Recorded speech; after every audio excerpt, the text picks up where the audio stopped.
wabarakatuh. Izin dosen menyesuaikan. Izin memperkenalkan diri Taruna 33 Politeknik Pengayoman Indonesia. Nama Muhammad Satria, STB 4981, Prodi Teknik Pemasyarakatan kelas A. Izin dosen, izin saya akan melakukan pengolahan data menggunakan SPSS dari data eh, pengaruh religiusitas terhadap kontrol diri di lapas X. Baik, izin dosen saya mulai dari Excel.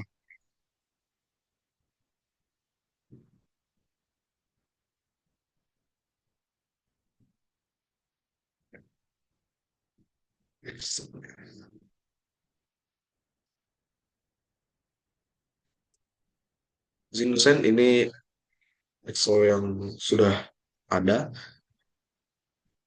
Apa untuk kita lakukan yaitu melakukan coding. Coding ini sudah saya buat di sini berdasarkan data. Untuk laki-laki saya beri angka 1 dan perempuan untuk 2 dan untuk usia di sini saya menentukan menggunakan rumus data berkelompok.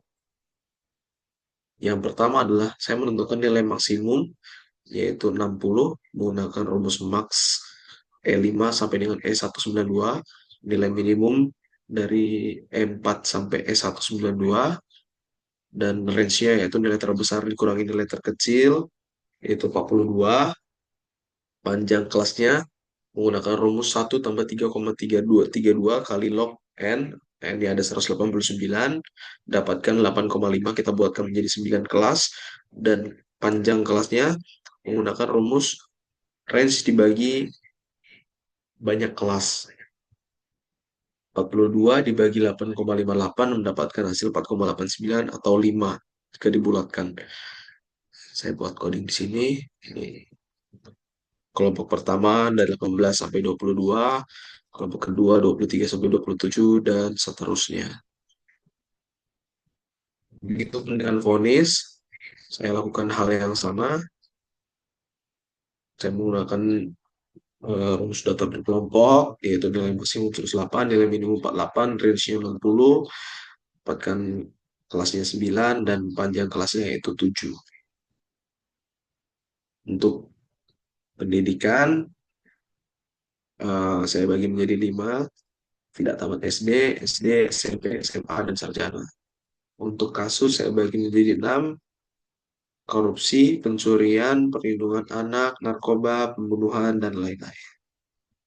Untuk pembinaan pun saya bagi menjadi 8, yaitu laundry, menjahit, kerohanian, pertanian, peternakan, PKBM, pramuka, dan seni.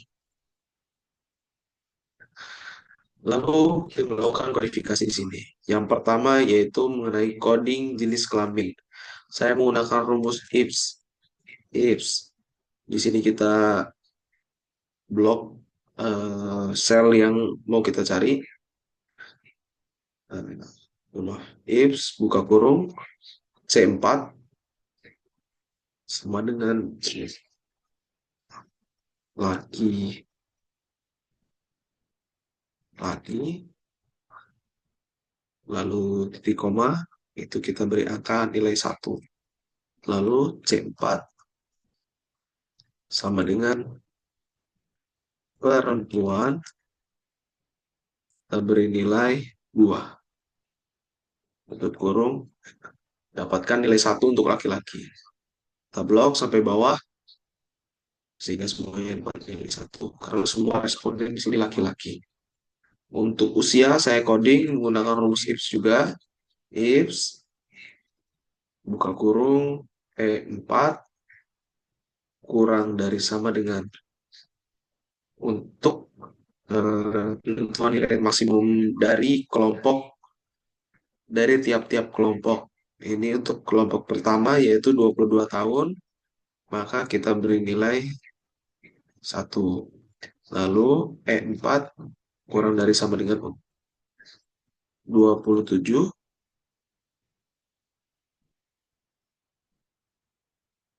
itu kita beri nilai 2. E4 kurang dari sama dengan 32, kita beri nilai 3.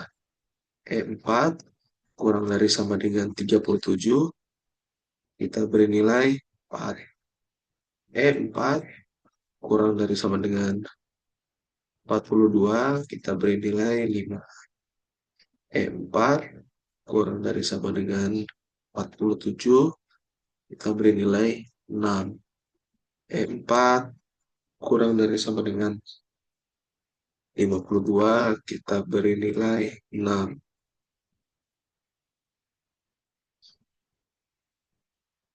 Lalu berikutnya E4 kurang dari sama dengan 57, kita beri nilai 8. 52 dulu. Bentar.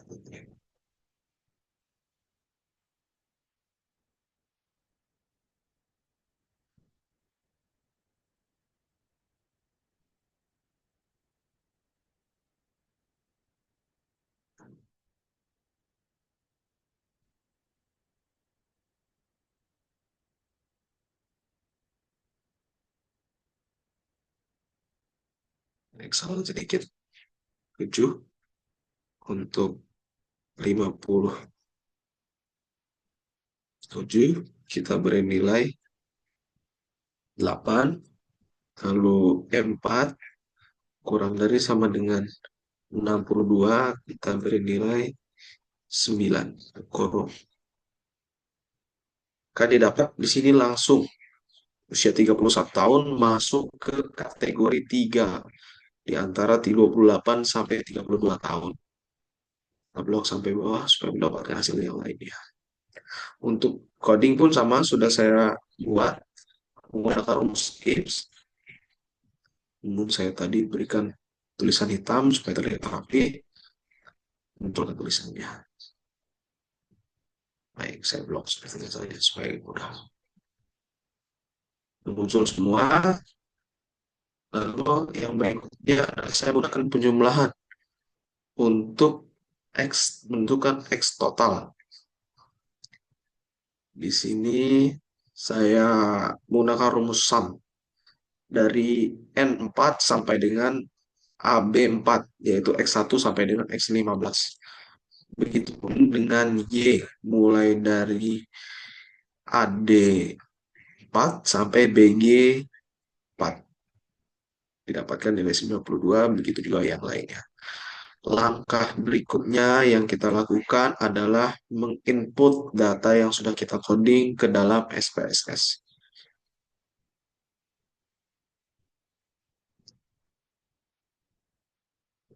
Berikut SPSS-nya, saya bagi dua dulu saja.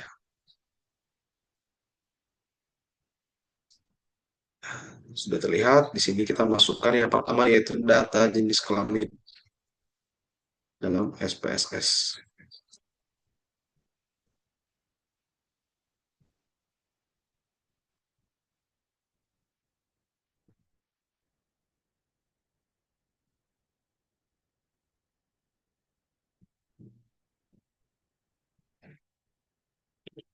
Salah.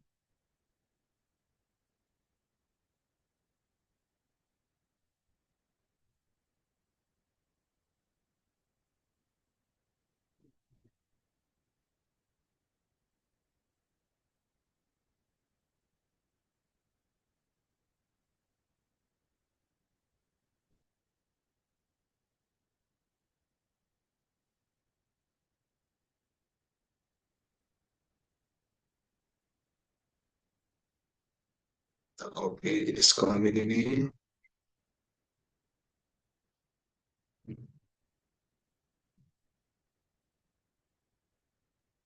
copy sini, paste, oke.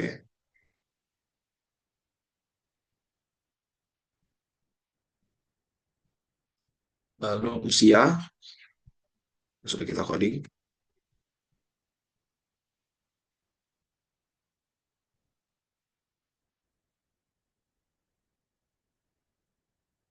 Berikutnya adalah vonis.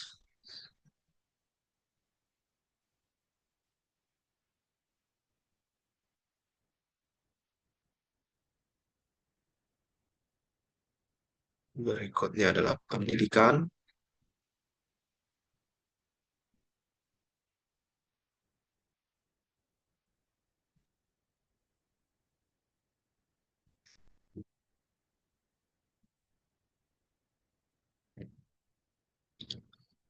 Berikutnya adalah kasus.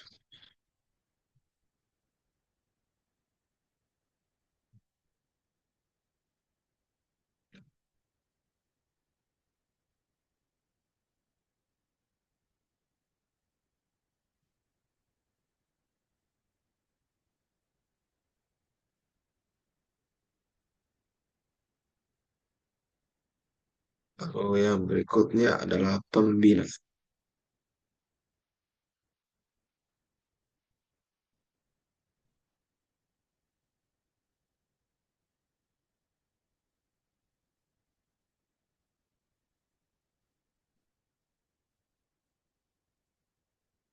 Tidak lupa juga nilai X dan nilai Y. X di sini merupakan religiusitas dan Y merupakan eh, kontrol diri dalam lapas.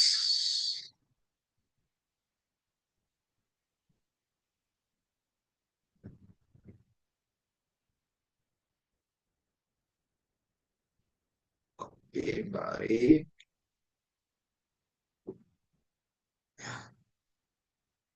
Sudah semua, lalu kita lanjut ke SPSS.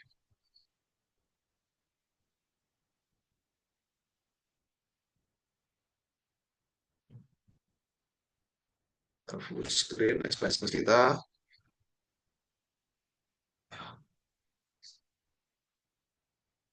Berikutnya adalah kita membuka variabel view. Di sini nama kita ganti menggunakan inisial. Yang pertama tadi adalah jenis kelamin, kita beri nama JK. Yang kedua adalah usia, kita beri nama US. Yang ketiga adalah umur, kita beri nama umur, U atau umur. Yang keempat adalah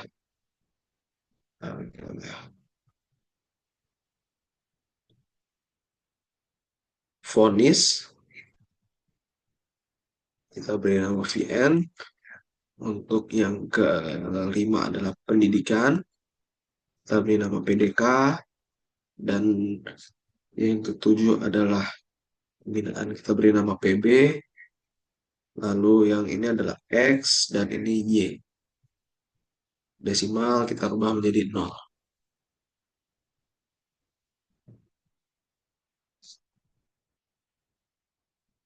Oke. Label kita beri nama JK yaitu jenis kelamin.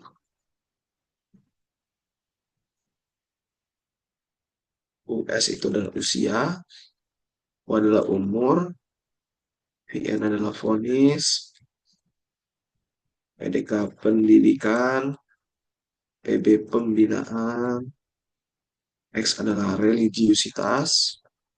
Dan Y adalah kontrol diri. Untuk jenis datanya kita buat menjadi scale, untuk jenis kelamin, usia scale, umur scale, vonis scale, pendidikan scale,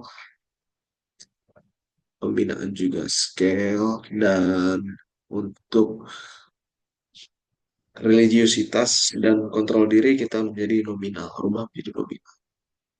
Selanjutnya adalah kita akan melakukan analisis. Analisis yang pertama kita lakukan adalah deskriptif statistik, menentukan frekuensi. Kita copy semua ke dalam kolom variabel kecuali religiusitas atau variabel X dan kontrol diri atau variabel Y. Lalu kita lanjutkan, oke. Dapatkan statistik dengan frekuensi tabel. Yang pertama adalah jenis kelamin, usia, umur, vonis, pendidikan, dan pembinaan. Selanjutnya, kita analisis lagi menggunakan deskriptif statistik, frekuensi, yang semuanya sudah ada di kolom variabel, kita geser kembali ke sebelah kiri, dan kita masukkan variabel X, religiusitas, dan variabel Y, kontrol diri. Kita klik statistik, kita pilih median, modus, minimum, maksimum, dan standar deviasi. Kita uncheck yang display frekuensi tabel, kita klik OK. Dapatkan hasil seperti ini. Lalu berikutnya adalah kita melakukan analisis linear, regresi linear. Kita pilih variabel dependen yaitu variabel Y, kontrol diri, dan variabel X yaitu variabel independen yaitu variabel X, yaitu religiusitas. Kita klik save, lalu kita pilih residual unstandardized, kita klik continue, lalu pilih OK. Dapatkan nilai hasil variabel inter, model summary, ANOVA, koefisien, dan residual statistik. Berikutnya kita lakukan non-parametric test, legacy dialog, one sample Kolmogorov-Smirnov test. Kita pilih yang unstandardized tadi, hasil dari regresi linear. Kita klik OK. Mendapatkan one sample Kolmogorov-Smirnov test, yaitu hasil sebagai berikut. Selanjutnya, semua tabel yang sudah dihasilkan dari analisis tadi kita copy paste ke Word, lalu kita berikan interpretasinya. Word-nya sudah saya siapkan. Berikut adalah hasil dari interpretasi. Yang pertama adalah data frekuensi. Dapatkan di sini jenis kelamin, usia, vonis pendidikan, kasus, dan pembinaan.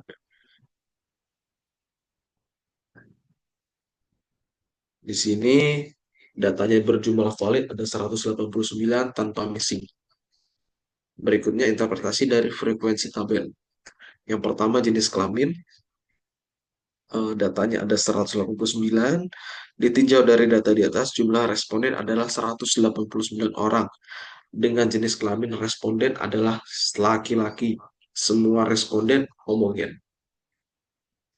Satu di sini menunjukkan bahwa coding satu, yaitu laki-laki. Lalu berikutnya usia. Ditinjau dari data di atas, usia responden paling muda adalah 18 tahun. Bisa dilihat dari tabel di sini. Eh, Kelompok 8, yaitu usia antara 53 sampai 57 tahun mempunyai responden paling banyak dengan 28 responden. Kelompok 9 adalah data kelompok dengan responden paling sedikit dengan rentang usia 58 sampai 62 tahun dengan jumlah responden 11 orang.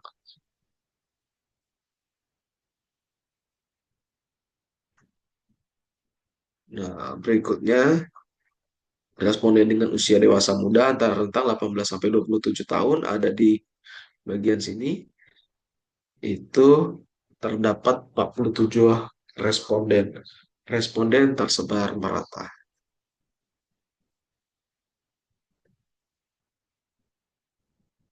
Dan berikutnya adalah vonis. Dari data di atas sudah dikelompokkan menjadi 9 kelompok, bisa dilihat di sini. Vonis paling rendah dijalani responden adalah 48 bulan, ada di sini. Dan kategori vonis tertinggi adalah pada kategori 5, dengan berada pada rentang 76 sampai 82 bulan, dengan 31 orang responden atau 16,4% dari total responden.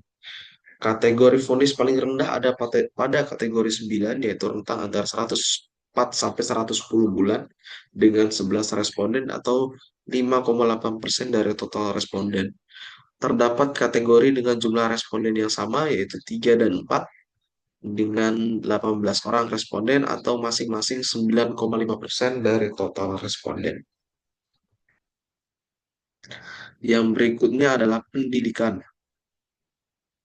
Dari data di atas dikelompokkan menjadi 5 jenjang, bisa dilihat di sini. Tidak tamat SD, SD, SMP, SMA, dan sarjana.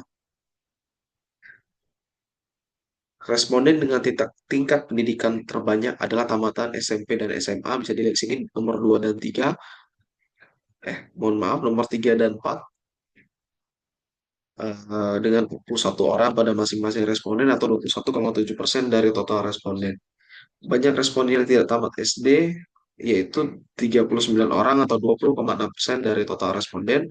Dan jenjang pendidikan tertinggi pada responden adalah sarjana dengan jumlah 36 orang atau 19% dari total responden. Berikutnya adalah kasus. Bisa kita lihat di sini, kasus dikelompokkan menjadi 6 bagian. Yang pertama korupsi, kedua pencurian, ketiga perlindungan anak, keempat narkoba, kelima pembunuhan, dan keenam lain-lain. Kasus terbanyak ada pada kategori 2 atau pencurian dengan jumlah 36 responden atau 19% dari total responden. Kasus paling sedikit ada pada kategori 3 yaitu perlindungan anak atau dengan 23 responden atau 12,2% dari total responden. Persebaran responden merata pada tiap kategorinya. Berikutnya adalah pembinaan. Pembinaan di sini dibagi menjadi 8 bagian, bisa dilihat di sini. Yang pertama laundry, kedua menjahit, ketiga kerohanian, keempat pertanian, kelima peternakan, keenam PKBM, ketujuh pramuka, dan kedelapan seni. Pembinaan kategori 5 bisa dilihat di sini yaitu peternakan.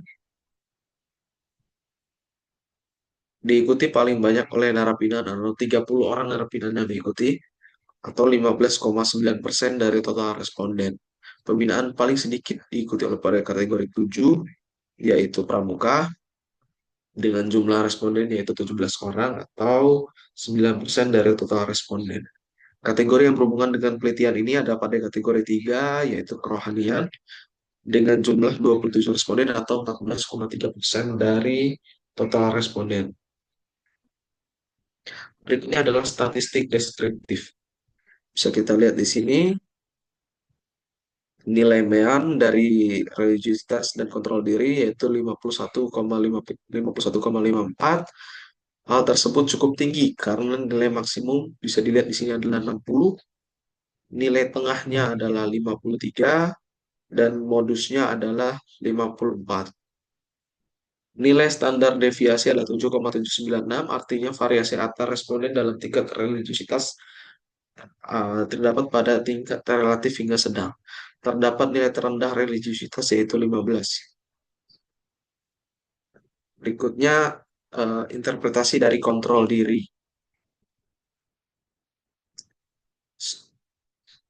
Skor rata-ratanya yaitu 93,76. Menunjukkan hal tersebut cukup tinggi karena skor maksimal bisa kita lihat di sini adalah 118. Nilai tengahnya adalah 96 dan modusnya adalah 104. Standar deviasinya 14,434, artinya variasi antar responden dalam tingkat kontrol diri adalah tinggi. Artinya tingkat kontrol diri lebih beragam nilainya. Berikutnya adalah uji normalitas. Uji normalitas di sini digunakan untuk menentukan apakah data berdistribusi secara normal atau tidak. Kita lihat interpretasinya. Bisa dilihat di sini adalah nilai p-value. Jika p-value atau asim sig lebih besar dari 0,05, maka kita tidak menolak hipotesis nol. Hipotesis nol menyatakan bahwa data terdistribusi secara normal. Jika p-value atau asim.sig kurang dari 0,05, maka kita menolak hipotesis nol atau data tidak terdistribusi secara normal. Kita mendapatkan hasil 0,57. 0,57 lebih besar daripada 0,05. Artinya kita tidak dapat menolak hipotesis nol bahwa eh, data di sini terdistribusi secara normal. Lalu berikutnya adalah uji determinasi. Uji determinasi di sini kita bisa melihat yaitu untuk menguji apakah variabel X dan variabel Y ini saling mempengaruhi atau berhubungan. Bisa dilihat di sini, kita mendapatkan nilai R kolerasi yaitu 0,822. Hal ini menunjukkan bahwa ada hubungan kuat dan positif antara religiusitas dan kontrol diri di lapas X. Karena nilai R semakin mendekati dengan angka 1. Artinya semakin tinggi religiusitas seseorang, maka kontrol diri pun dapat diprediksi oleh religiusitas tersebut. Didapatkan nilai R square 67,5%, artinya variabel kontrol diri dapat dijelaskan oleh variabel religiusitas. Dan sisanya 32,5% dapat dijelaskan oleh faktor lain di luar penelitian ini. Berikutnya adalah uji signifikansi menggunakan ANOVA. Dari tabel di atas bisa kita lihat nilai signifikansi yaitu 0,00, yang artinya jauh lebih kecil dari tingkat signifikansi umum 0,05. Artinya kita dapat menyimpulkan bahwa religiusitas secara signifikan memprediksi kontrol diri. Dengan kata lain, model regresi ini signifikan secara statistik menunjukkan bahwa religiusitas mempengaruhi pengaruh yang signifikan terhadap kontrol diri. Sekian presentasi yang dapat saya lakukan. Mohon maaf jika ada kesalahan. Wassalamualaikum warahmatullahi wabarakatuh. Siap. Izin. Terima kasih.